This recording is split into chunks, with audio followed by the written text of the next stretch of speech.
হরে কৃষ্ণ। ওম নমো ভগবতে বাসুদেবায় নমো।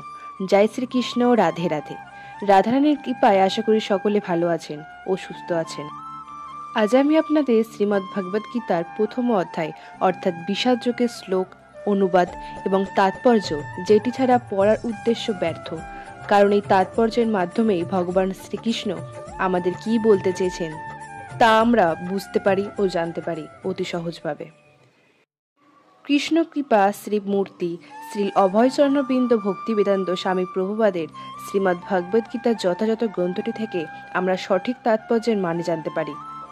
আমাদের মধ্যে অনেকেই আছেন যারা গীতা পাঠ করেন বা সময়ের অভাবে করতে পারে না, তবে গীতা পাঠে যে পুণ্যফল পাওয়া যায়, গীতা পাঠ শ্রবণেও পুণ্যফল লাভ করা সম্ভব। কিন্তু দেখেন, তাহলে আপনিও যে যে শব্দগুলি শুনতে পাবেন তার ফলেও আপনাদের জীবনে সুখ সমৃদ্ধিতে ভরে উঠবে এবং পাপের বিনাশ ঘটবে।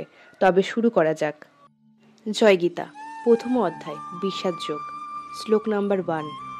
ধৃতরাষ্ট্র উবাচ ধর্মক্ষেত্রে কুরুক্ষেত্রে সমবেতা যদুৎসব মামকা পাণ্ডব শৈজব কিং কুর্বত সঞ্জয়। ধৃতরাষ্ট্র উবাচ, মহারাজ ধৃতরাষ্ট্র বললেন, ধর্মক্ষেত্রে কুরুক্ষেত্রে নামক স্থানে সমবেতা অর্থাৎ সমবেত হয়ে, যুযুৎসব অর্থাৎ যুদ্ধকামী, মামকা অর্থাৎ আমার দল, পুত্রেরা, পাণ্ডবা পাণ্ডুর পুত্রেরা, চ অর্থাৎ এবং, এব অর্থাৎ অবশ্যই, কিম অর্থাৎ কি, অকুর্বত অর্থাৎ করেছিল, সঞ্জয় হে সঞ্জয়। এবার বলবো অনুবাদটি। ধৃতরাষ্ট্র বললেন, হে সঞ্জয়, ধর্মক্ষেত্র কুরুক্ষেত্রে যুদ্ধ করার মানুষে সমবেত হয়ে আমার পুত্রেরা এবং পাণ্ডুর পুত্রেরা কি করল? তাৎপর্য: শ্রীমদ্ ভগবদ গীতা বহু পঠিত ভগবদ্ বিজ্ঞান, যার সারমর্ম গীতা মাহাত্ম্যে বর্ণিত হয়েছে।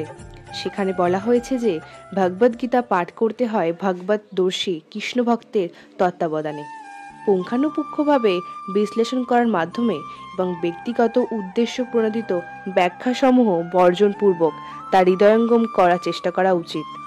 যথাযথ হৃদয়ঙ্গমের দৃষ্টান্তটি ভগবদ্গীতাতেই প্রদান করা হয়েছে অর্জুনের মাধ্যমে, যিনি স্বয়ং ভগবানের কাছ থেকে সরাসরিভাবে গীতা শ্রবণ করার পর তা হৃদয়ঙ্গম করেছিলেন। যদি কেউ গুরু পরম্পরায় ধারায় উদ্দেশ্য প্রণোদিত ব্যাখ্যা বর্জন করে ভগবদ্গীতা হৃদয়ঙ্গম করবার সৌভাগ্য অর্জন করেন, তাহলে তিনি সমস্ত বৈদিক জ্ঞান এবং পৃথিবীর সব রকমের শাস্ত্রসমূহ অধ্যয়ন স্তর অতিক্রম করেন। ভগবদ্গীতা পড়ার সময় আমরা দেখি অন্য সমস্ত শাস্ত্রে যা কিছু আছে তা সবই ভগবদ্গীতায় আছে। উপরন্তু ভগবদ্গীতা এমন অনেক তত্ত্ব আছে যার কোথাও নেই। এটাই গীতার বিশেষ মাহাত্ম্য। গীতা হচ্ছে পরম তত্ত্ব দর্শন, কারণ পরমেশ্বর ভগবান শ্রীকৃষ্ণ নিজে এই জ্ঞান দান করে গেছেন।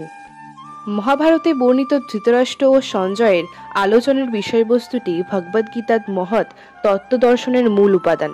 এখানে আমরা জানতে পারি যে এই মহৎ তত্ত্ব দর্শন প্রকাশিত হয়েছিল কুরুক্ষেত্রের রণাঙ্গনে, যা সুপ্রাচীন বৈদিক সভ্যতার সময় থেকেই পবিত্র তীর্থস্থান রূপে খ্যাত। ভগবান যখন মানুষের উদ্ধারের জন্য স্বয়ং এই পৃথিবীতে অবতরণ করেছিলেন, তখন তিনি পরম তত্ত্ব সম্মিলিত এই গীতাদান করেন। ধর্মক্ষেত্রে অর্থাৎ যে স্থানে ধর্মীয় আচারসমূহ অনুষ্ঠিত হয়। শব্দটি খুবই তাৎপর্যপূর্ণ, কারণ কুরুক্ষেত্রের যুদ্ধক্ষেত্রে ভগবান শ্রীকৃষ্ণ অর্জুনের পক্ষ অবলম্বন করেছিলেন। কৌরবদের পিতা ধৃতরাষ্ট্র তার পুত্রদের চূড়ান্ত জয়ের সম্ভাবনা সম্বন্ধে অত্যন্ত সন্দিগ্ধ ছিলেন।